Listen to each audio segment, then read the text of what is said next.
కృష్ణుడి పుట్టుక చాలా విచిత్రంగా జరిగింది. కంసుడు అనే రాజుని తన చెల్లికి పుట్టినవాడు చంపుతాడు అని తెలిసి తన తల్లి దేవకిని, దేవకి భర్త వసుదేవుని చెరసాల బంధించి దేవకికి పుట్టిన ప్రతి పిల్లోడిని చంపేస్తాడు.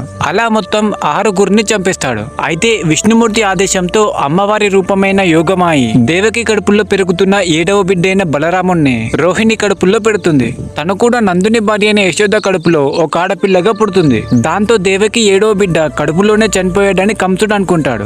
దాంతో కంసుడు ఎలాగైనా 8వ బిడ్డను చంపాలని చెప్పి వెళ్లిపోతాడు. కొన్నాళ్ళకి విష్ణుమూర్తి కృష్ణుడి రూపంలో పుడతాడు. వెంటనే చెరసాలో ఉన్న భటులు స్పృహ తప్పి ద్వారాలు తెరుచుకుంటాయి.